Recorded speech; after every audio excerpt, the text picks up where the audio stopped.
Hello and welcome to Daily Dose Radio, a 5-minute-a-day podcast studying the Psalms verse by verse, recorded here in the dining room of the Bible Bistro, located in Sharonville, Ohio. Hey friends, welcome back to Daily Dose Radio here in the Bible Bistro. Well, today we're looking at verses 6 through 8, and we have a quote here. David's quoting heaven, and he quotes the Lord, and we begin in verse 6. And right away in verse 6, we have God hath spoken in his holiness, and then we have a break, and now we're going to hear what God is going to say. And you'll notice all the first persons here, and I'll read those here in just a minute. Now just remember, verses 1 through 3, we had the tragedy, whatever it was, I'm not sure. Maybe Moab and Edom are the ones who attacked Judah while David and his army was away, and they came back. And David's confession of faith is found in 4 and 5. Sounds very much like what we have in the Song of Solomon, Solomon's Song. And 4 and 5, we have the banner. We have the beloved mentioned there in those two verses. Beautiful confession of faith, which gives heart to the brokenness that the people and David feel at this moment. And then he bolsters that by saying what we have here in 6, 7, and 8. God hath spoken in his holiness. I will rejoice.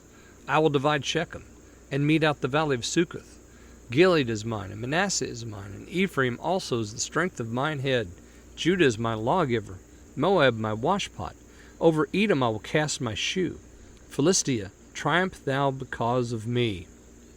So all of this points to a very interesting thing here. We have really a beautiful theology of the sovereignty of God. He has spoken, and then he speaks, and we have this quote, I will rejoice, I will divide Shechem and mete out the valley of Succoth. So God's the one doing this. He's dividing, he's meeting. Gilead is mine, Manasseh is mine, Ephraim also is the strength of mine head. So Shechem, Succoth, those are places within Israel. Gilead, Manasseh, Ephraim, Judah, all tribes, within the 12 tribes. Well, Gilead is not, but it's a place within there. So Manasseh, on the east side of Jordan, had the land of Gilead. It was his. That was their inheritance. Ephraim, Judah. Now he goes to the nations around the nation of Israel.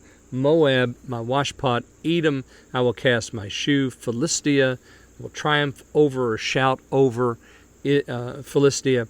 So he is king over the tribes and the places within the tribes, Shechem and Succoth, Gilead.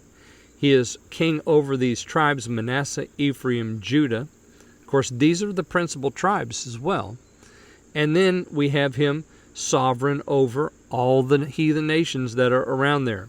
And I'm sure that, we could include many more of these nations if we wanted to. Moab, Edom, Philistia. So he's king over the nations around there. He's king over the tribes and the places within there. God speaks in his holiness, these things are mine. I will divide, I will mete out, these are mine, this is mine, Edom is mine, Moab is mine, Philistia is mine, it's all mine. The sovereignty of God is very nicely outlined for us here.